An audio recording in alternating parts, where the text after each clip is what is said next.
Boqonnaa 4 Gufuuwwan ida'amtummaa. Ida'amuun falaasama safartuun mul'atudha. Falaasama kanaaf dhiyeenyi qabnu meetira ida'amuun kan safaramuu fi dhiheenya waliigalaa falaasamicha waliin qabnuun kan murtaa'u ta'a. Ida'amuuf dhiyeenyi nuti qabnus hanguma gufuuwwan ida'amuu ceenuun murtaa'a. Ida'amuun waliigalatti gufuuwwan gurguddoo lama qaba. Gufuuwwan gochaa fi ilaalchaa. 4.1 Gufuuwwan ilaalchaa. Gufuun ilaalchaa ida'amtummaa rakkoolee haala itti yaadnu yookaan ilaallu faana kan wal qabatudha. Ida'amtummaan keenyas qixa rakkoowwan ilaalchaa qabnuun salphisneen madaalama.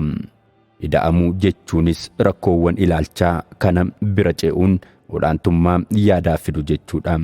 Rakkoowwan ilaalchaa kanas akka itti aanutti tokko tokkoon ilaalla. Gamaa fi gamanummaa.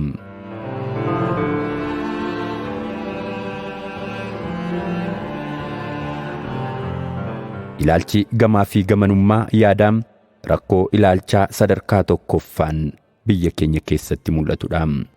Wantoota hedduu irratti fiixeewwan faallaa lameen irra dhaabbatanii oloo yaa oloo waliin jechuu malee inni tokko yaada isa tokkoo dhaga'ee xiqqoo walitti siquu yaaluun hin jiru. Gamaa fi gamana dhaabatee namni walitti iyyuu hanga fedhe yoo sagalee ol kaasee iyyellee namuu maal akka jechaa jiru hin dhaga'u.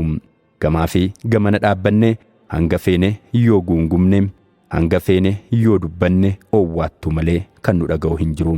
Kaayyoon keenya sagalee ofii deddeebisanii dhaga'u yoo ta'e malee owwaattuu faana haasa'uun hin barbaachisu. Owwaattuu yommuu jennu wanta jenne kan irra deebi'u kan ho'isu jechuu keenya.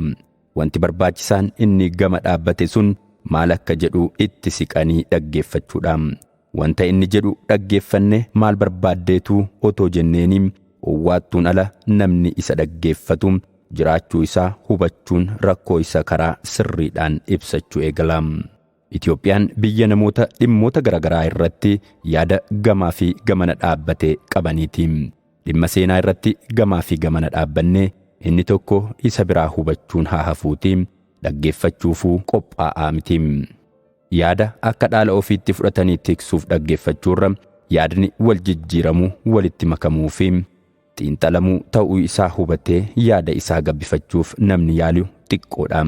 Inni tokko abaarsa seenaa qofa inni kaan eebba seenaa qofa dhaga'uu kan barbaadu yoo ta'e waliigaluu hin dandeenyu.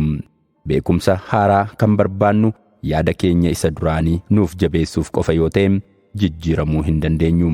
Wanti biraa haa hafuuti badhaadhina keenyaaf daandii nuu tolu beekuufillee ilaalcha warra dhihaa fi ilaalcha biyya keessaa irrattillee fiixee lama uumneerra. Gariin beekumsi afaan faranjiitiin himamu malee fudhatama kan itti fakkaanne jira. Gariin immoo beekumsa biyya alaatii fidu akka birbadummaa biyyaa tuqsiisuu fi ilaaluun naqabaa nagadhiisaa kan jedhudha. Beekumsi qabeenya dhala namaa waloo ta'uu isaa osoo hin hubatiin dallaa beekumsa biyya keessaa qofatti daangeffamee kan umurii isaa guutuu fixu hedduudha. Biyya keenya keessatti gama siyaasaa, dinagdee, hawaasummaa fi kanneen kana fakkaataniin ilaalchonni ka'an martii amala gamaa fi gamana dhaabbachuu qabu.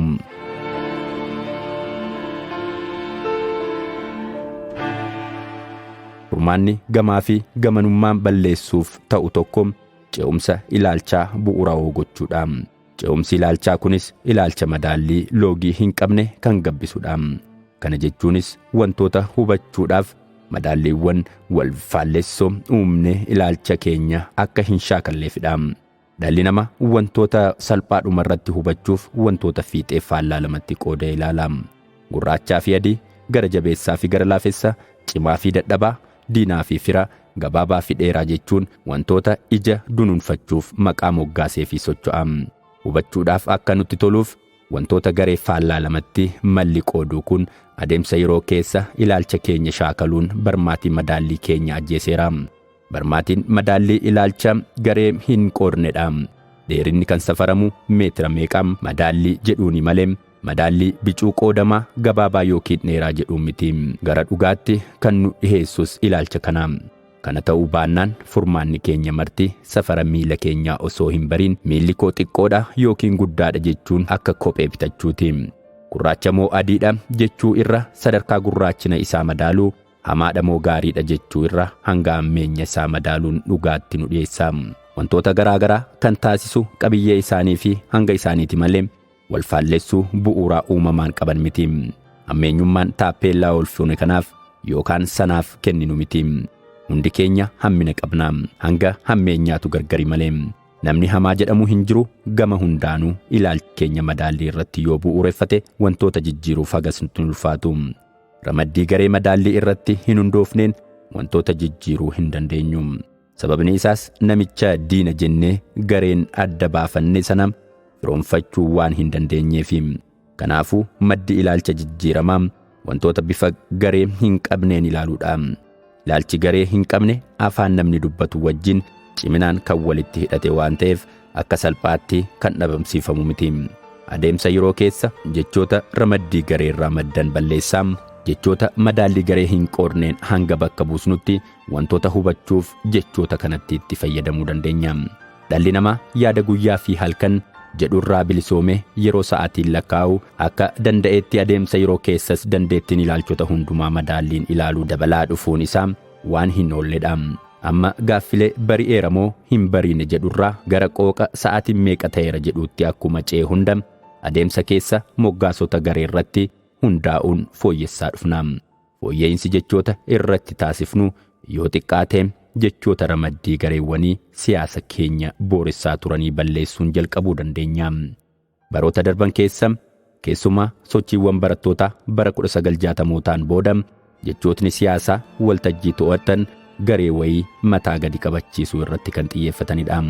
Of tuulummaa, dhiphummaa, farra nagaa, farra uummataa fakkeessituu fi jechoonni kana fakkaatan marii dimokiraasiif mijataa kan hin taane walitti dhihaachuu osoo hin ta'in walirraa fagaachuu kan fidanidha.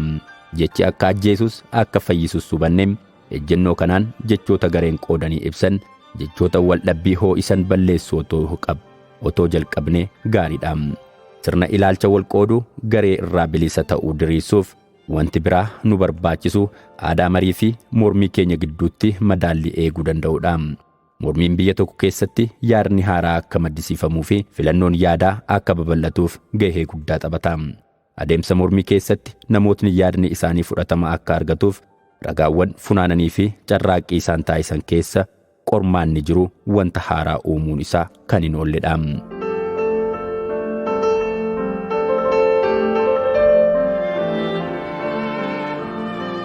Sirni dimokiraasii paartii danummaa biyyoota hedduu keessatti keessumaa addunyaa dhihaa keessatti aadaa wal mormuu irratti kan hundaa'edha. Adeemsi isaas yaadota haaraa maddisiisuu fi madaallii yaadaa eeguuf shoora guddaa taphata. Aadaan Sooqiraaxasawaa addunyaa dhihaa muuxannoo wal mormii kanarratti kan ijaarame jedhamee amanama. Haa ta'u malee mormiin daandii qaroomaa yoo hordofuu baate furmaata fiduurra wanti inni balleessu ni jiraatu. Keessumaa biyyoota akka Itoophiyaa aadaan dimokiraasii isaanii hin guddannee fi wal faallessuu yookaan wal qocollaan hin tasgabboofnetti yaada waliigalaa akka biyyaatti qabaachuu fi dimokiraasiin luka isaatiin dhaabbatee akka adeemu taasisuuf mariin carraa waliigaluu uumaam. Dandeettiin marii wal mormuu keenya dadhabaa ta'uu isaa fi muuxannoon yaadaa haaraa maddisiisuu keenya hagana kan guddate waan hin taaneef mormiin keenya yaada maddisiisuurra gara xiiqii fi dallansuutti kan nu oofu ta'ee jira. Kunis gamaa fi gamanummaa keenya ittuu jabeessuun gara qileetti nu oofaa jira. Kanaafuu marii irratti xiyyeeffachuudhaan hojjechuun barbaachisaadha. Aadaan Konfiisheesii addunyaa bahaa aadaa marii irratti kan ijaarame jedhameetu amanama. Haa ta'u malee mariin hanga fedhe rakkoo hiikuuf daandii gaarii ta'uyyuu yaadota haaraa mormii keessaa maddan argachuuf hin fayyadu. Kanaafuu ilaalcha garee hin foone karaa bu'a qabeessa ta'een ijaaruuf haasaa mormii fi morkiin jabaatee fi laafee fo'ametu nu barbaachisa. Kunis yaadni keenya irra fooyya'aa ta'ee jiraachuu akka danda'u hubachuun bakka banaa yaada kanaaf ta'u akka hambisnuun taasisa. Ilaalchi qabanne sirriidha jennee yaadota biraatti akka balbala keenya hin cufne taasisa. Yerootti maxxanuu. Ilaalchi biraa gufuu ida'amuu ta'ee yerootti maxxanuudha. Yerootti maxxanuun faara kaleessaa har'aa yookiin boruu qofaa irratti xiyyeeffachuudha. Ilaalcha keenya yeroof qabnu keessatti sadan isaanii keessaa isa tokko qofa filachuun yaadni keenya yeroo hundumaa yaada sana irratti qofa kan maxxanu taanaan gara dhugaa jirutti dhiyaachuuf ni rakkanna. Yerootti maxxanuun akka mata duree isaatti haalli itti gargar ta'u ni jira. Qixuma sanaan ajandaan sun waan fedhe haa ta'u yeroo filatee kan suuqamudha. Namoonni tokko tokko haasaa fi yaadni isaanii kamiyyuu kaleessatti kan maxxanudha. Inni biraa immoo wanta hundumaa kishaafee har'aatiin qofa kan ilaaludha. Warri kaan immoo waa'ee borii qofa kan dhiphatanidha. Namni kaleessa har'aa fi boruu walitti qindeessee hin ilaallee fi gabatee yeroo keessaa tokko qofa irratti maxxanee jiraatu gara dhugaatti hin dhiyaatu. Waa'ee hojiilee jabduu kaleessaa qofa odeessaa oolaa buluun har'aa fi bor akka hin hubanne nu taasisa. Haaluma wal fakkaatuun waa'ee kaleessaa kaasuun boo'aa bara keenya yoo fixne Idiraa har'aa fi borii dura akka hin dhaabanneef kaleessa keessatti akka liqinfamnee hafnuun taasisa. Kaleessi dadhabina isaa irraa barumsa nuuf kennu, jabina isaarraa kabajaaf onnee nu dhaalchisu qabannee har'aa fi boruu wajjin walitti qabsiifnee itti fayyadamuu baannaan qilee nu buusa. Yeroo mara ilaalcha keenya waan kaleessaa irraa waraabuuf yaaluunii fi har'a keenya gara kaleessaatti harkisuun umurii ofii wallaaluudha. Umurii gabaabduu keenya kanarraa kaleessa qofa alala guuraa jiraachuu yoo yaalleem umurii nuuf kenname kana maalsaa jiraanne. Kaleessarraa barachuu malee kaleessa jijjiiruun hin danda'amu. Furmaanni waan kaleessaa ittiin jijjiirru har'a sirreessinee hojjechuudha. Gama biraatiin har'a qofa irratti kan xiyyeeffatee fi faarri wanti waan hundumaa kishaafee har'aan qofa ilaaluun hedduu keenya biratti ni mul'ata. Dadhabina keenya har'aa irratti qofa xiyyeeffachuun hojiin kuufamee akka nurra jiru dagachuudha. Hojiin kaleessa otoo hojjechuu qabnu hin hojjetamin hafee kuufamaa har'a ga'ee nurra jira. Rakkoo har'aa kan hiiknu hojiiwwan kuufaman saffisaan ofirraa salphisuun kanneen biroo faana karaa gabaabaa dorgomtoota ta'uu fi tooftaa dhiibbaa wal fakkaataa qabu yoo hordofnedha. Namni dhiibbaa kaleessaa jala jira. Maddi amala keenyaa, eenyummaan keenyaa fi namummaa keenya duuba keenyadha. Bulchiinsi keenya, sirni keenyaa fi hojmaatni keenya kaleessarraa wanta harkifamuu qabu. Kaleessa seccaanii beekuun dhiibbaawwan kana addaan baafachuun isa gaarii fudhachuu fi haramaa isaa buqqisuuf nu gargaara.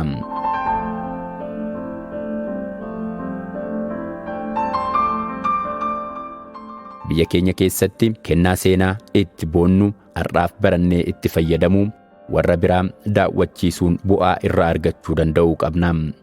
Beekumsa baroota dheeraaf gabbate aadaa bareedaa haala jireenya uumamaa waliin wal simate hariiroo waloo diddaa gabrummaa fi bilisummaaf wareegamuu biyya jaalachuu fi jireenya naamusa qabu jiraachuun kan kaleessaarraa kan fudhannudha. Faallaa kanaan immoo wantoonni kaleessarraa sirreessuu qabnu kan akka dhimmoota hojmaataa barmaatilee haala seenessuu itti fayyadama maqaa fi jechootaadha. Jechamoonni akka wanti hundi dur hafe jedhanii ilaalcha wanti har'a hojjetamuu dhandhama hin qabu jedhu uumuu keenyaaf ragaadha. Dimookiraasii hin dagaagne hanqina bal'ina odeeffannoo gama barumsaa fi miidiyaa, hanqina dhaabbilee keessatti ogummaa bitamuu, sadarkaan hubannoo lammiilee kan gabbanne ta'uusaa, ilaalcha jal'ataa aangonni aangoof qaban, laafina dhaabbilee siyaasaa fi hayyootaa, hirmaannaa gadi aanaa dhaabbilee siivilii, babal'achuu dhabuu industirii fi magaalotaa fi kan kana fakkaatan kuufama liqii hojii guddaa dhaloota kanarraa eeganidha. Adeemsi biyya badhaadhinni dimookiraasiin nagaan tokkummaa fi haqni keessatti mirkanaa'ee ijaaruu keessatti kanneen armaan olii hunda haxaa'uu fi qulqulleessuun dhimma tokkoffaadha. Haala kana dagachuun jabinaa fi laafina wantoota har'a irraa qofa kan maddu taasisanii yaaduunii fi ejjennoos haa ta'u gufuuwwan nama quunnaman bu'aa har'aa qofa taasisanii faarri ilaaluu namoota hedduu biratti mul'ata. Fakkeenyaaf hiyyummaan keenya otoo hin haqamin kan hafeef dadhabina har'a qabnuun qofa otoo hin ta'in kaleessota badan hedduu waan qabnuufi wantootni gama ilaalchaa fi aadaan hojmaataa fi bulchiinsaan hiyyummaaf haala mijaa'oo uuman otoo hin qulqullaa'in bubbulaniiru. Gama biraatiin milkaa'inni gama dippiloomaasiin qabnu jabina keenya har'aa irraa qofa kan maddan otoo hin taane dippiloomaasii kaleessa kuufanne qabaachuu keenya ni dabalata. Kanaafuu wanta hundumaa har'a faana wal qabsiisuunii fi milkaa'inas haa ta'u rakkoolee bu'aa har'aa qofa taasisanii yaaduun dhugaatti nu hin siksu. Ilaalcha haala qilleensa guyyaa irratti qofa hirkachuu kana guyyummaa jennaani. Ilaalchi keenya haala yeroo irraa qofa kan waraabamu yoo ta'e guyyummaaf saaxilamaa jiraachuu keenya hubachuu qabna. Har'i madaallii kaleessaa fi borii kan eegsisu ta'uu baannaan qofaasaa ni jallata.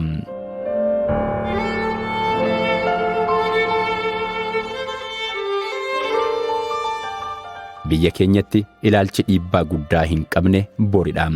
Barmaatiin keenya waa'ee borii yaaduu badaa miti. Ilaalchi keenya boriif bocamu ilaalchota biroo waliin haala wal madaalaa fi wal qixa ta'een gabbachuudha qaba. Haa ta'u malee bor irratti hordamuunis rakkoo mataa isaa qaba. Jireenya kishaafaa boruun qofa ilaaluu yaaluun gama tokkoon abjuu hin qabatamne, gama biraatiin immoo abdii hin dhugoomnedha. Abdiin barbaachisaadha. Jireenya kishaafaa abdiin qofa ilaaluun garuu umrii ofiin taphachuudha. Abdiin dhugaa har'aa fi amantii kaleessaa waliin kan wal dubbisnee fi kan waliin simanne taanaan akka qumaara hamaa lubbuu ofii qabachiisanii taphachuuti. Ijoollee keenya gabatee midhaanii fi barumsaa irraa fagaatan abdii qofa sooruu hin dandeenyu. Dhimmoota hedduu hirriba nu dhoowwan abdii irratti qofa maxxanuun bira hin dabarre hedduu qabna. Gama biraatiin abdiin hin dhugoomne dhibee hamaa hunda caaludha. Abdiin hin dhugoomne faara yerootti maxxanuu hunda caala hamaadha. Bollummaa du'aati. Kishaafaa abdii humna keenya har'aa jabeessu. Kaleessarraa galaa onnee fudhatutu nu barbaachisa. Kaleessaa fi har'a walitti fo'uun yommuu gagaa abjuu keenya keessa yoo cuubnedha abdiin keenya dungoo ta'e dukkana kan ce'isu. Ilaalchi yeroo irratti qabnu baqqaanaa yeroo tokko keessatti kan maxxane akka hin taanee fi maxxana yeroo tokkotti kan rigatu akka hin taane kishaafaa ofii haxaa'uun barbaachisaadha. Hojii tuullaa fi kaapitaala ka'umsaa kaleessaa jabinaa fi laafinarraa waliin akkasumas abdii fi sodaa borii haala wal dubbisuun ilaaluun baannaan yerootti maxxanuun gatii nu kaffalchiisa. Yerootti hirkachuun gufuu guddaan kan inni ta'uuf faallaa humna yookiin kaapitaala kuufachuu waan ta'eefidha.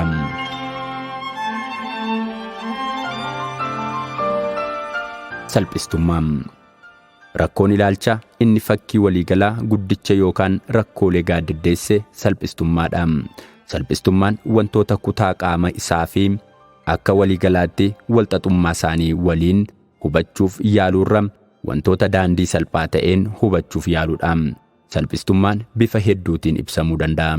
Haa ta'u malee yaaliin salphistummaa kamiyyuu wantoota irratti ilaalcha bicuu qabaachuun kan goolabamudha. Bifti salphistummaa inni tokko ilaalcha ciccitaadha. Ilaalchi ciccitaa wantoota karaa qeenxee fi hiika hin kennineen ilaaluudha. Ilaalchi keenya hedduun ilaalcha ciccitaan kan guduunfaman waan ta'aniif dhumaa fi ida'ama wantootaa hubachuun nutti ulfaata. Al tokko tokko malee hojjechaa akka jirruu fi hojiin sun garama akka geessu hubachuu kan dadhabnuuf ilaalchi keenya ciccitaa waan ta'eefidha. Hojiin amma hojjennu hojii booda hojjennu faana walitti dhiyeenya inni qabu otoo hin beekin hojjennaan gara galma ga'uu barbaadne sanatti geessuu hin danda'u. Gochoota keenya gidduu walitti hidhannoon sababaa fi bu'aa jiraachuu beekuu qabna. Haa ta'u malee gochaa fi bu'aa gidduu walitti dhufeenyaa jiru beekuu qofti ga'aa miti. Sababaa fi bu'aan akka laga kallattii tokkoon qofaa yaa'uutti ilaaluun fakkii guutuu wantootaa nuuf hin kennu. Icciitii duubatti hafummaa fi adeemsa kurkuruu biyya keenya sirriitti hubachuuf faana biyyattii tokko tokkoon isaa gidduu walitti dhufiinsi akka jirbiitti fo'amee jiraachuu isaa hubachuun barbaachisaadha. Kufiinsi gama barumsaatiin nu quunnamu fayyaa irratti, qonna irratti, industirii irratti, seektaroota biroo irrattis dhiibbaa waan godhuuf sirna waliigalaa biyyattii gaaga'a. Kanaafuu fayyaan uummata keenyaa kan irratu seektara fayyaa irratti hojiiwwan hojjetaman ijaa dhabaman qofa osoo hin taane dhaabbileen barnoota olaanoo ogeessota fayyaa ga'umsaa gahaa qaban waan hin dhiyeessineef ta'uu danda'a. Wanta tokko yommuu ilaallu aadaa keenya, barmaatilee keenyaa fi amantaawwan keenya waliin wal bira qabnee yoo ilaalle malee muka tokko bobeessuu yaaluudha. Rakkoon uummata tokko gidaraa uummata biraa naannoo tokko keessa jiru waliin kan wal qabatedha. Naannoo fi haalli amala qilleensaa imala keenya hundumaa keessatti gahee mataa isaanii qabu. Eenyummaawwanii fi bocootni uumamaa har'a qabannee jirru naannoo fi haala amala qilleensaa waliin kan wal qabatanidha. Kanaafidha baay'eedhaan waa ilaaluun rakkoo malee kan fala hin dhalle.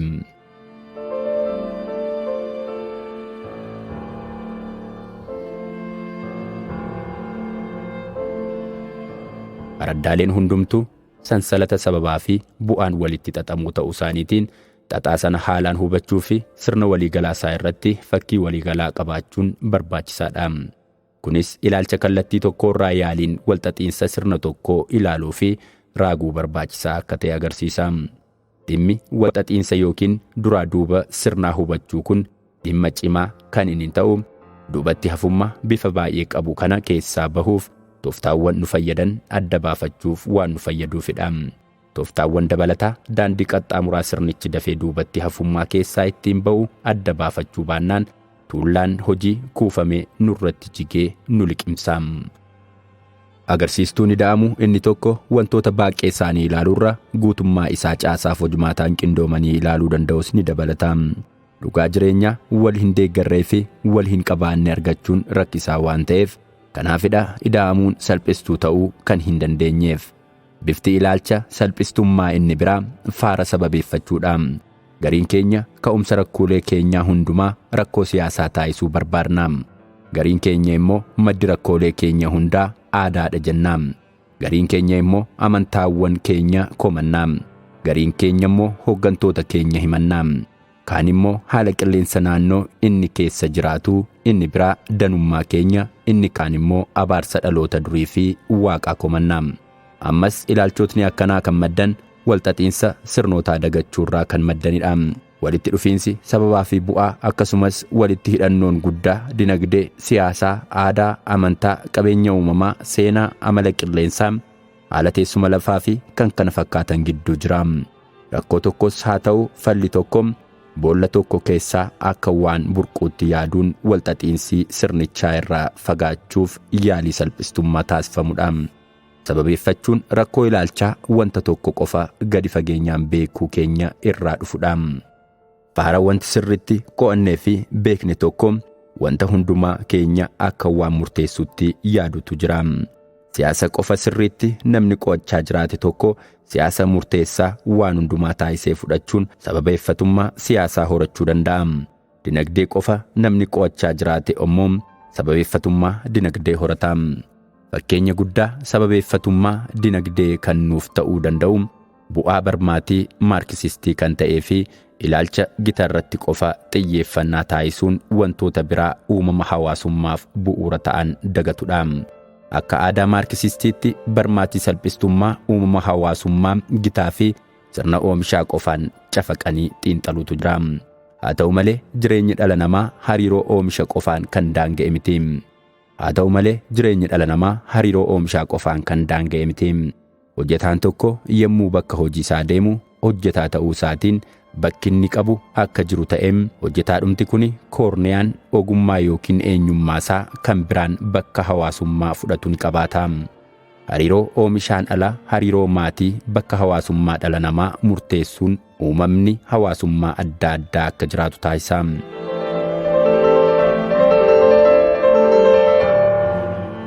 Ilaalchi salphistummaa sababeeffatummaa dinagdee qabee hin gadhiisne jedhu garuu caasaa olaanaa biyya tokkoo sirna, seera, aadaa fi siyaasaa of keessatti qabatu jijjiirama hariiroo oomishaa giddugalaan qofa ceesisuufi. Kunis yaada ida'amuutiin yemmuu sakatta'amu dhamaraasuu waan ta'uuf daandii jijjiiramaa fi guddinaa fiduurraa fagoo deemuu hin danda'u. Ilaalchi salphistummaa inni biraa yaada uummachuudha. Yaada uummachuun toora yaadaa uummanne jala kufuudha. Toora yaadaa tokko erga uummataniin booda tooricha otoo hin gadhiisin deemuuf wixxifachuudha. Yaada uummachuun sarara kallattii ilaalcha siyaasaa keenyaa sirreeffachuuf kan nu tajaajilu ta'uyyuu gama biraatiin ilaalcha haala dubbisu nu barbaachisa. Ilaalchi haala dubbisu sarara yaadaa uummachuun cinaatti haala wantootni keessa jiran irraa ka'uun ilaalcha imala karoorfachuudha. Rakkoo walxaxaa keessa dhidhimnee jirruuf fala kan nu ta'u ilaalcha siyaawaa kanadha. Yaada uummachuun nama dhiilbessa. Dagataa nama godha. Ilaalcha salphistummaa jireenya gara sarara tokkootti sassaabee ilaaluudha. Ilaalchi haala dubbisu imala keenya sakattaa sirreessuuf nu tajaajilu nu barbaachisa. Ogummaa tuffachuun nuti lammiileen Itoophiyaa haalli hojii fi ogummaa itti ilaallu wal faallessuun kan guutamedha. Maddi hiyyummaa keenya teeknikaan gadi aanuu keenyaa fi Oomishtummaan quucaruu keenya ilaalcha wal faallessaa ogummaa fi hojii irratti qabnudha. Makmaaksota waa'ee gaarummaa hojii irratti makmaakaman mara tarreessinuyyuu yommuu qabatamaan gara ogummaatti dhufnu kan kabajnu irraa kan tuffannutu caala. Seenaa bara dheeraa keessatti namoota hojjetaniif bakki kennamu kabaja irra tuffiin kan guutamedha. Ogeessa harkaan tumtu kan qoricha qopheessuun mortuu jechuunii fi ogeessota biraatiifis maqaawwan hamilee isaanii tuqanitti moggaasaa hojii fi ogummaan akka jibbaman taasisaa turre. Seenaa keenya keessatti ilaalchi nuti ogummaaf qabnu hojii hojjetaa caalchisuu, ogummaa ogeessaa gadi taasisuu fi rakkoo bu'aa adeemsa irraa adda baasanii ilaaluudha.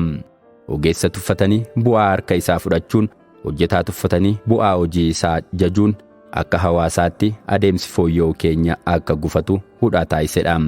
Ogeessi tokko wanti inni hojjete masaraa mootummaatti hanga dhaabbilee amantaatti, hawaasa idilee irraa hanga mootiitti ittiin faayamu, itti dhugum, itti nyaatum, irra rafum, ittiin sirbama, ittiin qaddafama, ittiinis qotama. Ogeessichi garuu maqaa qaanii moggaafamee fi tuffatama. Hawaasa biraa waliin akka gaa'ila hin godhanne taasifama. Mandarri isaa qofaa akka ta'u taasifamee loogiin irratti raawwatama. Adeemsa kana keessaas ogeessotni ogummaa isaanii icciitii taasisuun ollaa isaanii faafuu ijoollee isaanii illee otoo hin barsiisin ogummaa isaanii waliin akka awwaalaman taasifameera. Kanaafuu akka hawaasaatti ida'amuu keessaa eebba argamu akka hin arganne taasiseera. Ogeessa tuffatanii bu'aa ogummaa isaa barbaaduun adeemsa industirii biyyatti ajjeeseera. Aksumii fi Laalibalaan akkasumatti hin ijaaramne. Ogummaa harkaa baay'ee cimaa ta'e dura akka qabnu agarsiisa. Garuu sidaawwanii fi gamoowwan yemmuu arginu, hambaawwan keenya durii yemmuu ilaallu ogummaa fi beekumsa hojii mukaa, sibiila, warqee, dhagaa fi albuudota biraa baasuu fi itti fayyadamuu akka qabnu kan mul'isudha. Kun hundi har'a eessa dhaqereem? Aadaan keenya badaa hojjeticha gatanii hojii isaa rarraafatanii deemu harka duudhaalee aartii sana boceef galata kennuu irraa al tokko ergamoota waaqaatu bocee yeroo kaan immoo namoota biyya alaatu hojjete yemmuu jennu mul'achuun kan baramedha.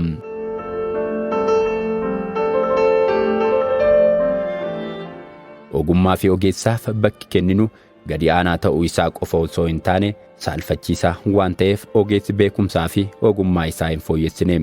Awurooppaa fi biyyoota baha fagootti ogummaawwan harkaa durii gara industirii mana keessaatti, adeemsa keessa immoo gara industirii gurguddaatti guddataniiru.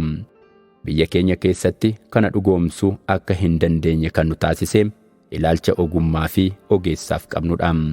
Waggoota kumaa oliif qonni keenya qotiyyoo waliin gargar ba'uu hin dandeenye. Ce'umsi bu'aa gaarii agarsiisuu kan mul'atu irra caalaa qonna irratti waan ta'eef kunis murteessaa ture. Baaburri bishaaniin hojjetu gara biyya keenyaa erga galee waggoota 500 dabarsuyyuu har'as harkaan daakaa jirra. Erga kophee tolfachuu eegallee waggoota 2000 ol dabarsinuyyuu har'as luka duwwaa deemuu hin dhiisne. Dhagaa bocuun gamoo erga hojjenne waggoota 2000 ol lakkoofsisnullee har'a rakkoo mana jireenyaa keenya hiikuu hin dandeenye. Gaarii yookiin saragallaa harbaan harkifamuu erga tolchine waggoota 1000 ol haa lakkoofsisnu malee konkolaataa hojjechuu hin dandeenye. Ogeessota tuffachuun hawaasa boodatti hafaa biratti dhiibbaa inni geessu olaanaadha. Ogeessi yemmuu tuffatamu innis yemmuu ogummaa isaa dhiisu kabajaan guddachuu fi ce'uu dadhabna. Qotiyyoon qotuu irraa gara tiraaktaraan qotuutti yemmuu ce'uu qabu har'a wanti biraa hafee nama maarshaa tolfachuuf argachuufu kiloomeetira hedduu deemuu nama gaafata. Hawaasni kamiyyuu ogummaa tuffatamuu fudhatee itti fufuu hin barbaadu. Kunis oolee bulee ce'umsa teeknoolojii qucarseera. Ilaalchii fi gochi boodatti hafaa kun yeroo ammaa kana imaammataan kan hin deeggaramnee fi hawaasni hedduus kan hin deeggarre ta'ullee akka barmaatii hawaasaa kamiittuu al tokkoon jijjiiruun hin yaadamu. Ammas ta'u namoota enterpiraayizii fi maayikiroo xiqqaan ijaaramanii hojjetan qeequun warra dhagaa koobilii hafan tuffachuu fi daldalaan hundi akka nama saamuutti faarri fudhachuu hawaasicha biratti bal'inaan mul'ata. Yaada ida'amuutiin milkaa'inni fi guddinni biyyaa qindoominaa fi guddina saffisaa ogummootaatiin ala ta'uu hin danda'u. Qaroominaa fi bu'aa barbaadnu kan arginu yoo ogeessi ogummaa isaa waliin, ogummaan inni tokko ogummaa biraa waliin akkasumas bu'aan ogummaa fayyadamtoota bu'aa ogummaa sanaa waliin walitti hidhamanii fi qindaa'anidha. Ogummaa salphisuu keessa of salphisuu fi biyya salphisuutu jira. Kan ida'amnu hojii keenyaa fi kennaa addaa qabnuun hojjennee bu'aa addaa hawaasa keenyaaf yeroon buusnudha.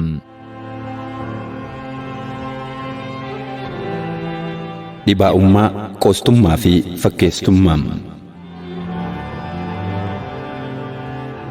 Yaada jijjiiramaa adeemsi ittiin simannu gufuuwwan armaan olii sadan keessaa gufuu tokko kan qabatedha.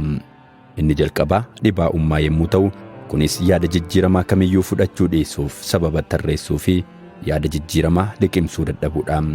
Inni lammaffaa immoo qoostummaa yommuu ta'u, kunis yaadota jijjiiramaa gurguddoo hunda qoosaa fi oduuf oolchuun dubbii ijoo isaa irraa qoosaan isaa akka baay'atu gochuudha.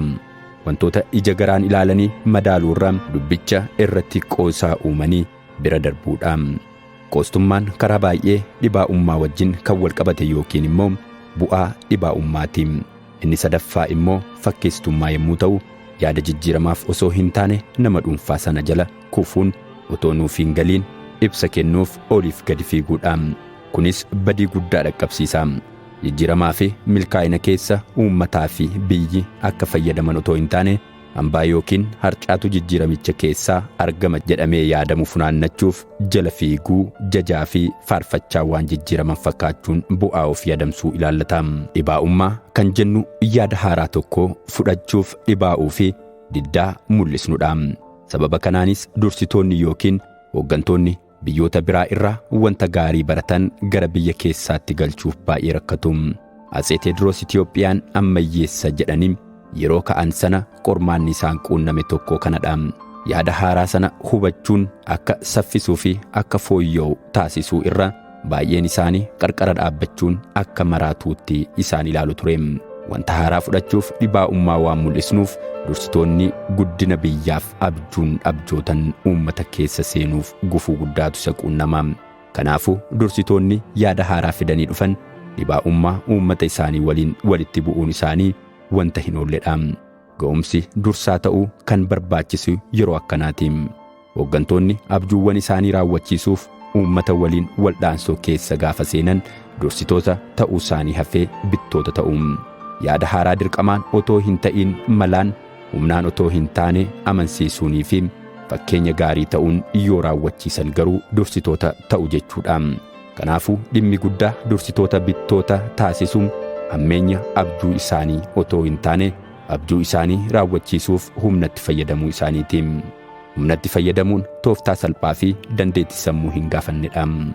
Uummata amansiisanii fi fakkeenya gaarii ta'uun hoogganuun garuu daandii baay'ee cimaa fi ogummaa gaafatudha. Dursitoonni keenya abjuu isaanii raawwachiisuuf carraaqqii gochaa turan keessa humnatti waan fayyadamaniif abjuu isaanii raawwachiisuun haa hafuuti. Wanta qabnullee dhabaa imalli keenya gara booddeetti akka ta'u taaneerra. Kanaafuu dhibaa'ummaa jijjiirama dura dhaabbatu tooftaan bira darbanii yaada jijjiiramaa haaraa fiduun hojii manee guddaa dursitootaati.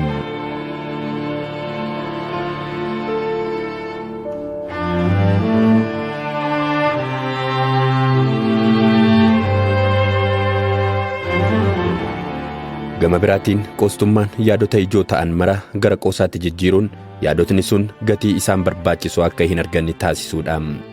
Akka hawaasaatti rakkoowwan qabnu keessaa tokko wantoota nu aarsuu, nu gaabbisiisuu fi nu yaaddessuu qaban mara irratti mar'imaan nu gubachaa qoosaatti jijjiiruun kolfinee bira darbuudha.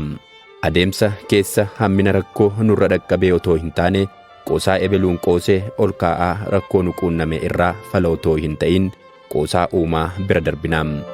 Namni yaada haaraa kaase tokko yaada isaa qoosaa fi olola irraa eeguutu irraa eegama. Kana ta'uu baannaan garuu yaadni inni waan gaariif kaasee waan qoosaaf ta'ee qisaasee hafa. Qoosaan hacuuccaa dandamachuuf kan nama gargaarudha. Uummattootni cunqursaa jala jiraatan hedduun dhukkubbii cunqursaan sun irraan gahuu kan dandamatanii fi jireenya isaanii kan itti fufsiisan qoosaan of mooksaati. Kanaafuu qoosaan namootni haalaan qabsaa'anii cunqursaa akka hin mo'anneef yeroof wanta isaan mooksuuf dhukkuba isaanii fayyisuu irra yeroo dhukkubbii isaaniitti dhaga'amurra hafuura galfachuuf isaan tajaajila. Sababa kanaanis cunqursaa itti fufsiisuu keessatti gaheedha qaba. Lammiileen Itoophiyaa yeroo dheeraaf cunqursaa keessa jiraachuu isaaniirraa kan ka'e tooftaa qoosaa dhukkubbii cunqursaan isaaniirraan gahu ittiin dandamatan horatanii jiru. Dhugaatti qoosaan dhukkubbii cunqursaa irraa hafuura galfachuuf qofa osoo hin taane dhugaa gadhaawaa jiru malaan bittoota dhageessuufis ni fayyada. Haa ta'u malee yaada qoosaan araaramee dhiyaate fudhachuun bittootni furmaata itti kennan meeqa keessaa tokko walumaa galatti qoosaa yemmuu dhimma tokkoon tokkoosaa keessa seenuu jalqabuu fi daangaa yaada cimaa waliin adda isa baasuu darbuu eegalu cunqursaas haa ta'u dogoggora kamiyyuu sirreessuuf carraa nama dhoowwata. Yaadota gurguddoos ni quucarsa. Barmaatiin qoostummaa guddina yaada namaa ajjeesaa jiraate namootni yaalanii dogoggoruu fi wanta haaraa jalqabuu ni sodaatu. Nutti kolfama. Kan qoosaa fi kan kolfaa taanee ni qaanofna.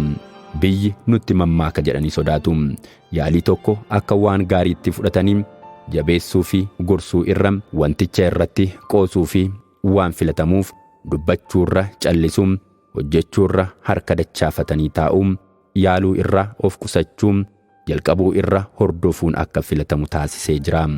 Gufuun inni sadaffaa fi ilaalchi jijjiirama qoruu kan biraa fakkeessitummaadha. Fakkeessitummaan rakkoo faayidaa yerootuuf jecha abjuu dursitootaa otoo hin alaffatiin liqimsuuti. Fakkeessitootni abjicha otoo hin alaffatiin waan liqimsaniif dhamdhamasaa hin beekaniin. Wanta itti himame hunda tole jedhanii kan fudhatanii fi ajajaa fi ergaa kamiyyuu waan hin didneef bittoota biratti jaalatamuudha. Haa ta'u malee fakkeessitummaan abjuu ofii raawwachiisuuf shoorri inni taphatu gaarii miti. Dursitoonni hordofaa abjuu isaanii sirriitti hubateen abjuu hubate sana raawwachiisuuf tattaafatu. Yemmuu rakkoon jirus rakkoo sana dubbachuu fi dursitoota faana mari'achuuf mormuuf gara duubaatti hin jennetu barbaachisan. Biyya keenyatti ilaalchi fakkeessitummaa sababa yeroo dhihootii asitti dabalaa dhufeef deeggarsaa fi mormii uummataa addaan baafachuuf hanga rakkisuutti dhaqqabee jira. Siyaasa keessattis haa ta'u tajaajila uummataa keessatti fakkeessitummaan dhibee keenya isa cimaadha. Fakkeessitummaan uummata biratti yoo hundee jabeeffate uummataa fi dursaa gidduu wal jijjiiruun yaadaa hin jiraatu. Yoo jiraates fayyi qabeessa hin ta'u. Kana jechuunis siyaasa biyya tokkoo keessatti daandii mootummaan fedhii uummataa itti beekuu danda'u hin jiru jechuudha. Haaluma kanaanis haalli mootummaan otoo yaada uummataa hin bitiin abjuu isaa gurguruuf itti yaalutu uumama. Kun immoo rakkoo siyaasaa uuma. Mootummaan fedhii uummataa kan beekuu danda'u yoo wal jijjiirraa yaadaa sababa irratti hundaa'ee dursaa fi dursummaa gidduu gaggeeffamedha. Deeggarsas haa ta'u mormii jiru qolachuun jijjiirama fiduun kan danda'amu fakkeessitummaan yoo hafedha. Hojii tajaajila uummataa irrattis dursitoonni hojjettoota fakkeessitootaan kan marfamanii fi dhibaa'otarraa fagaachuuf yemmuu yaalan fakkeessitoota faana shubbisuu eegalu. Fakkeessitootnis milkaa'ina dhaabbilee fi faayidaa uummataaf dhama'uu irra hooggantoota isaanii gammachiisuun bu'aa argachuuf carraaqu. Dhaabbilee keessattis uummataaf dhaabbachuu fi mul'ata dhaabichaa dhugoomsuuf tumsa taasisuu irra hoogganaa gammachiisuuf amala jala fiiguutu hidda jabeeffata.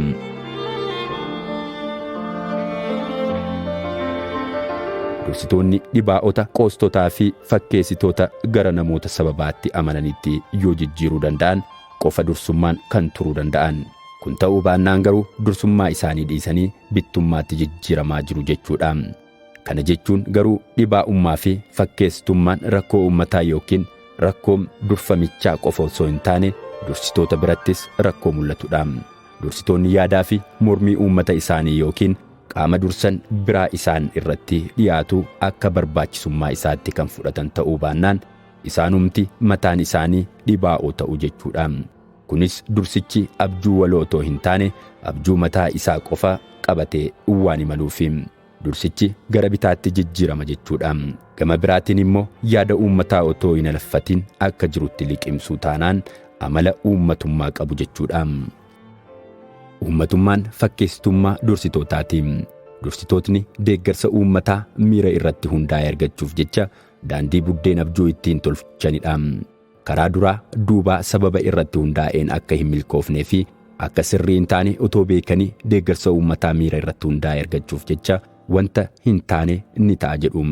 Kaayyoo yeroo dheeraa irra qabxiiwwan yeroo gabaabaa filatu. Dursitoonni dhibaa'ummaa fi fakkeesstummaa jijjiirama ogummaan yaalaa uummata mul'ata biyyaalessaa waliif akka dhaabbatan gochuun hojii manee isaanii isa hangafaa. Biyya keenyatti qormaatni dursummaa quunnamu kanadha. Hanqinni sababoota waa fudhachuu keenya dadhabaa ta'uu isaa akka horatan kan taasisan rakkooleen dhibaa'ummaa, qoostummaa fi fakkeesstummaan barmaatiin wantoota sababa irratti hundaa'anii madaaluu keenya gaafa gabbachaa dhufu akka haqaman ifadha. Barmaatiin sababa irratti bu'uureeffachuu yommuu gabbachaa dhufu qaroominni hawaasummaa fi siyaasaa mari'atanii walii galuu ni jiraata. Afur tuqaalama gufuuwwan gochaa. Sararootni diddiimoo ida'amtummaa gufuuwwan raawwii yookiin gochaa falaasama ida'amuuti. Ida'amuun walii galatti falaasama madaallii haa ta'u malee gufuuwwan raawwii isaa yoo xiqqaate guutamuu qabu. Kana jechuunis gochaawwan anniisaa imalichaa laaffisanii fi sakaalan, gochaawwan onnee imaltootaa laamshessanii fi ana hin ga'uu babal'isan, faayidaa dhuunfaa fi namoota muraasaaf jecha jiraachuu uummata bal'aa fi biyyaa balaarra buusan, barmaatilee fi balleessaawwan hatattamaa fi haala irra hin deebi'amneen tarkaanfii irratti fudhachuu yaada keessa kan galchedha. Irra caalaa hamilee laamsha'aa fi amala hamilee laamshaa sana ittiin ibsurraa ka'uudhaan saamichoota taasifamanii fi hamma gurmuun raawwatamu obsuu hin danda'u. Ida'amuun falaasama waan lama jibbuudha. Namni wantoota jibbaman lameen kana keessatti hidhamee jiru yoo jiraate dirqama wantoota lameen kanarraa of qulqulleessuu qaba. Kunis safuu dhabuu fi dhiilbummaadha.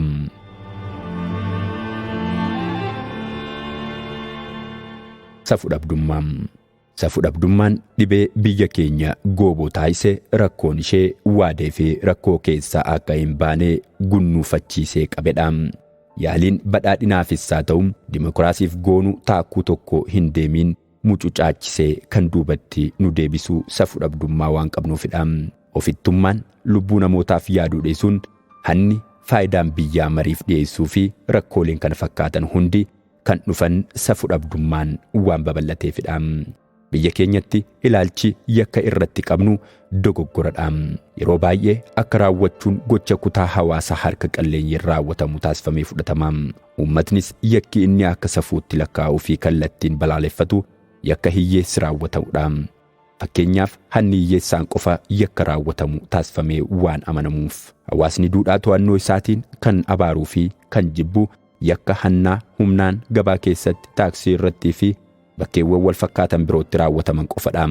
Maqaa hattuutiin kan waamus yakka raawwattoota hiyyeessota kana qofadha. Haa ta'u malee kootii fi karabaataa isaanii sirreeffatanii hattootni sadarkaa giddugaleessaa fi olaanaa biroon oolan hawaasaa fi biyya waliigalaan rakkoo hamaaf saaxila. Isaan kana garuu kan gaafa muudame hin nyaanne gaafa bu'u gaabbaa makmaaksa jedhuun jajjabeessan. Hattoonni abbaa karabaataa fi faayamoo kun badii isaan biyya irraan gahan yakka hattootni hiyyeessotni raawwatan caalaa guddinni biyyaa akka gufatuu fi hamileen uummataa akka tortoru gochuun badii hagana hin jedhamne biyya irraan geessu. Biyya keenyatti yakka abbaa karabaataa yookiin karabaataa uffatee duudhaalee aadaa garagaraan deeggaraa fi jabeessaa turuu keenya irraan kan ka'e yeroo saamichi gamtaan raawwatamu babal'atee fi dagaage keessatti argamna. Hanni ajjeechaa fi yakkoonni biroo yommuu namoota karabaataa uffataniin raawwatamu duudhaawwan hawaasummaa ittiin balaaleffannu hin uumamne. Ilaalcha kabeelaa muudamaan jalaa bade malee hate hin jedhamu jechuun biyya keenya keessatti karabaataa hidhatanii haga raawwatanitti hanni gocha nama hin saalfachiisne hanga ta'uu dhaqqabeera. Ajjeechaa ukkaamsoo, reebichaa fi yakkaawwan biroo namicha faayamaa adii uffate sanaan raawwataman iyyuu yakkoota hawaasni haga ammaatti maqaa hin moggaasneefidha.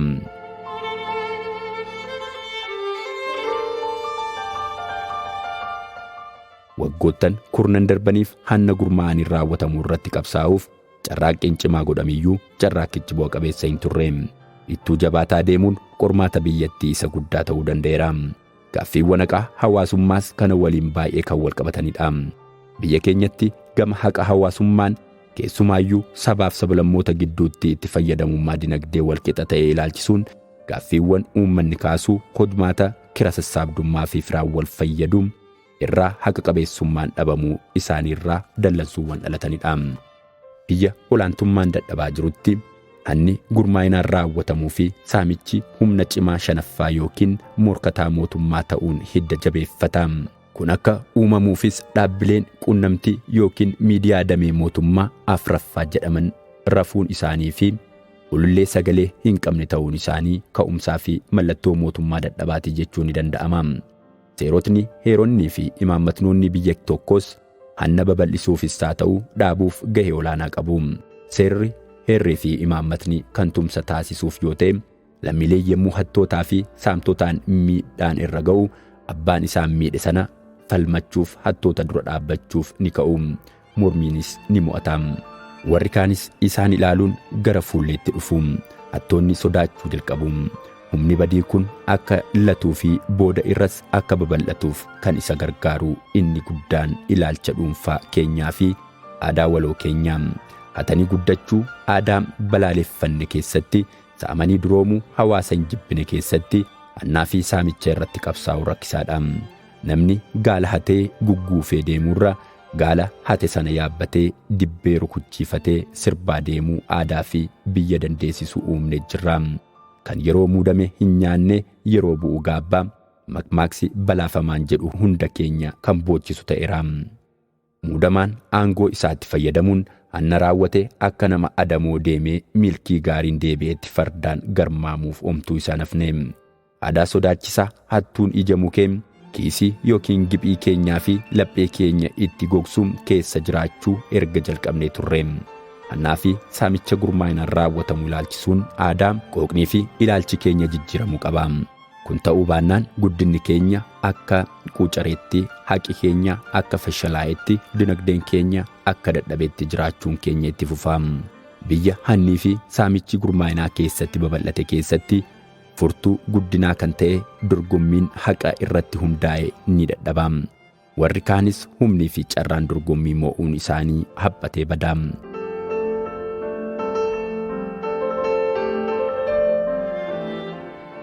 Hannaa fi saamicha gurmaa'inaan raawwatamu yemmuu jedhamu saamicha kallattiin maallaqa irratti taasifamuun ala bifoota garagaraa qaba.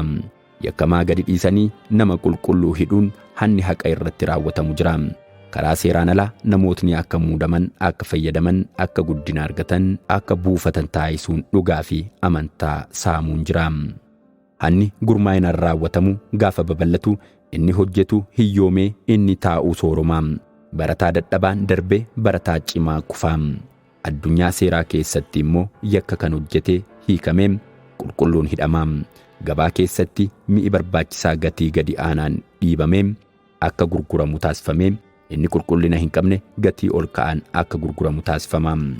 Hannii fi saamichi gurmaa'inaan raawwatamu qabeenya keenya barbadeessuu irra darbee maqaa nu balleessaa, kabaja keenya xiqqeessaa. Babal'achuun sirna kanaa lammiileen amantaa isaan mootummaa irratti qaban akka gadi bu'u taasisaa. Namootaaf namoota gidduu, dhaabaa fi dhaaba gidduu, hawaasaa fi hawaasa gidduu walamantummaan jiru ni balleessaa.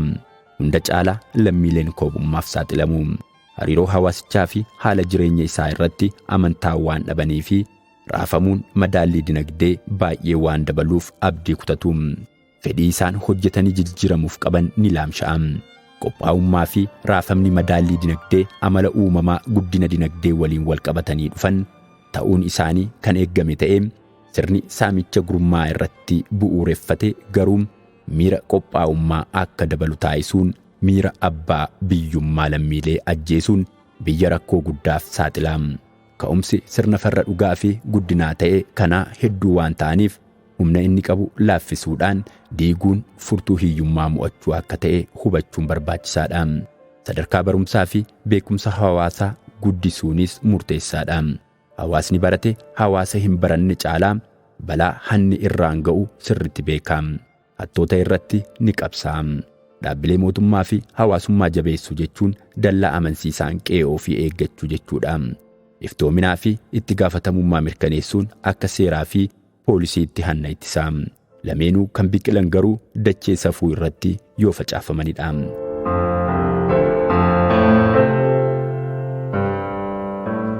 wal'aansoo hannaa fi saamichaa gurmaa'inaan raawwatamu faana taasifamu keessatti mootummaa fi namootni siyaasaa gahee olaanaa fudhachuun kan irraa eeggamu haa ta'uyyuu malee seektarri dhuunfaas gahee guddaa taphachuu qaba. Waldaawwan siivilii, abbootiin amantaa, jaarsoliin biyyaa, namootni beekamoon farra guddinaa wanta ta'e kana waraanuuf jabinaan hojjechuu fi bu'aa hojii isaanii kanas uummatatti agarsiisuun isaanii irraa eegama. Addunyaa biraatti akka barametti dhaabbileen miidiyaa of jabeessanii argamuun saamicha olaanaa saaxiluun sochii jabaa gochuun humna falmataa mootummaan morkatu ta'uu isaanii agarsiisuu qabu. Safuu dhabdummaa irraa gara safuu qabeessummaatti of jijjiiruu qabu. Dhibeen safuu dhabdummaa kun adeemsa ijaarsa aadaa dimokiraasii fi guddina biyyaa keessatti dhiibbaa hamaa kan qabuu fi akka kaansarii cimaatti kan lakkaa'amu waan ta'eef jala isaatii buqqisanii balleessuuf ka'uun ejjennoo addaa falaasama ida'amuu godhamee fudhatamuu qaba.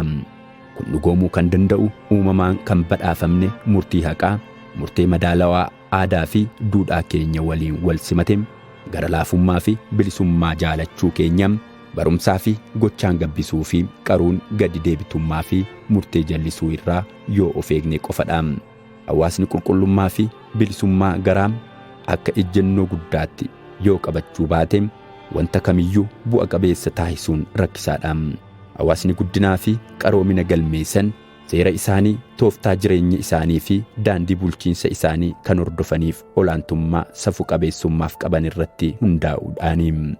Kun ta'uu isaatiinis lammiilee si'aawu ana maaltu na dhibe jechuun waa bira hin darbine bakka hundatti argachuu ni danda'ama.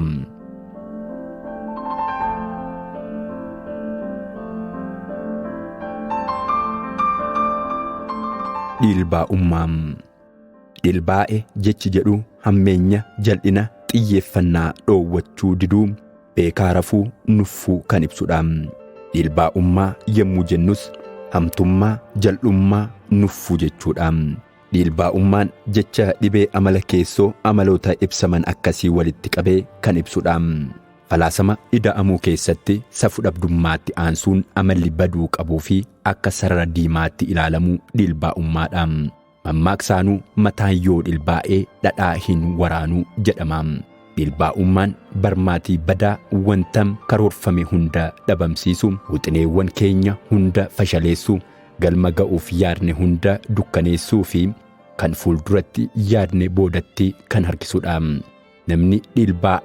Namni dhilbaa'an mul'ata barbaade argachuus haa ta'u baachuuf humna isa dandeessisuu hin qabu. Biyyi keenya dhilbaa'ota baattee kan tirattuu otoo hin taane ciccimoota qabattee kan guluftu ta'uu qabdi.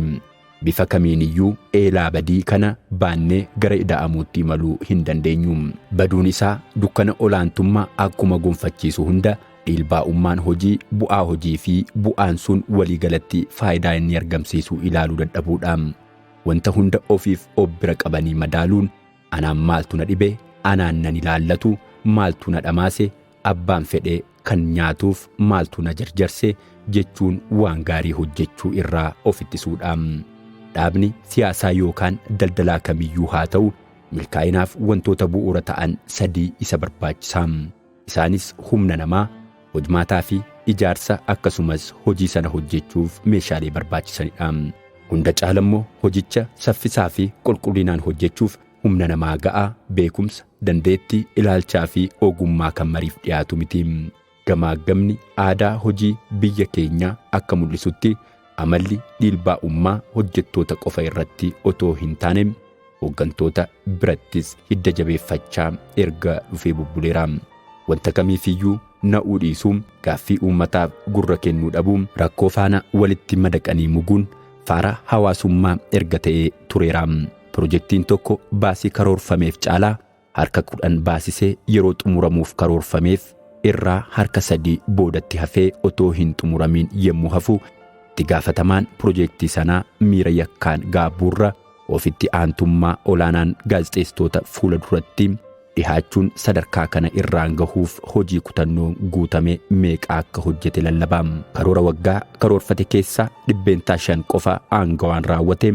Sababoota akka darsa haadha kootiituu na gufachiise jedhanii yemmuu tarreessuu hin saalfatu.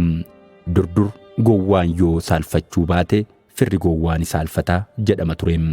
Har'a garuu qabeenya uummataa kan balleessee fi kan dhangalaasee itti gaafatamummaa kennameef sana kan hin baane qabeenyaa fi yeroo uummataatti kan qoose akka waan nama boonsuutti fudhatamaa jira. Itti gaafatamummaa dhiilbaa'ummaan ba'uu dadhabe safuu dhabdummaan yommuu ittiin lallabu kan saalfatu hin jiru. Aadaan kun tarkaanfiiwwan firii qabeessa darbee mul'achaa turan danquun akka uummataa fi akka biyyaatti badiinni geesse akka salphaatti bira darbuun kan danda'amu miti. Aadaan hojii bu'aa hin qabnee fi hamileen laamsha'an akka biyyaatti barmaatii hamaa qileetti nu darbata.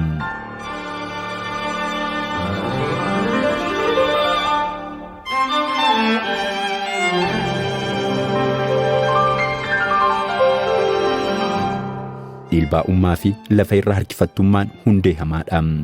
Hojmaata firii dhabeessaa fi borcamaa sababa dhiilbaa'ummaa fi lafa irraa harkifattummaan uumamuu jalqabuma sarara diimaa sararuun ittisuu qabna. Aadaan fokkataa dhaabbilee fi biyya miidhu kun sarara diimaa sirriitti mul'atuu fi bakka eeyyama darbuu itti dhoowwatamuu ifaan kaa'uufiin dhimma yeroon gaafatudha. Sababni isaas dhiilbaa'ummaa irrattii fi dhiilbaa'ummaa waliin wanti sororoo fi firii qabeessa ta'e kamiyyuu yoo walitti ida'amee oolee bulee faalamuun isaa waan hin oolleefidha. Namootni bakka hojiitti gaafatamummaa olaanaa fi dandeettii malee hojjetamuu hin dandeenye dabalatee sadarkaawwan garagaraa mootummaan uummata tajaajilu irraa otoo odeeffannoo fi beekumsa ga'aa hin hidhatiin yeroo fi abbaa dhimmaa otoo akka xurii qeensa isaaniitti hin ilaaliin akka nama naamusaan hojjeteetti bara waggaa waggaan guddina sadarkaa itti argatan irratti aduun dhihuu qabdi. Ida'amuun jabaatanii hojjechuun beekumsaa fi dandeettiin fooyyessuun bu'aa fi caalummaan madaalamuu gaafata. Dhaabbilee mootummaas haa ta'an dhaabbileen siyaasaa gumbii namoota filannoo dhabanii fi gahumsa hin qabne itti kuusan ta'uun isaanii ga'uu qaba. Namootni tajaajila hawaasaa ta'an amala isaaniin amanamoo hamileen kan ijaaraman dandeettii fi beekumsa isaaniitiin immoo dorgommii kan caalmaa mul'isan ta'uu isaanii qofaan hojii irra turuu qabu.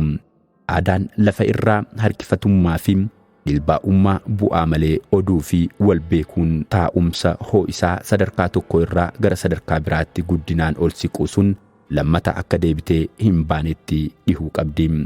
Guddinni beekumsa ga'aa fi jabina ga'aan alatti waan dhufe miti.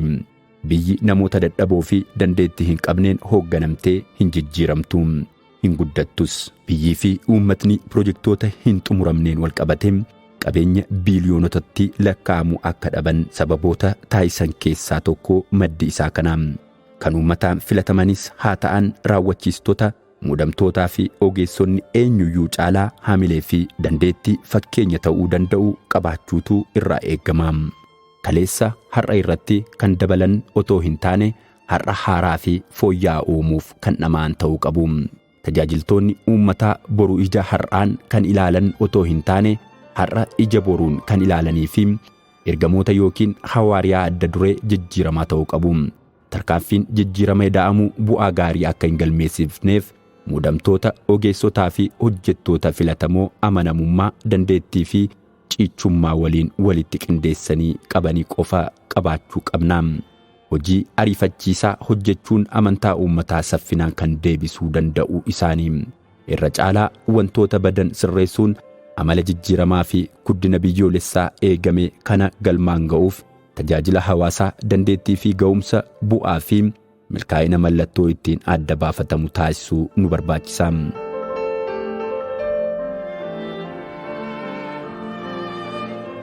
Ida'amuun safuu dhabdummaa fi dhiilbaa'ummaa baay'ee waan jibbuuf dhimmoota kana irratti mariif hin dhiyaatu.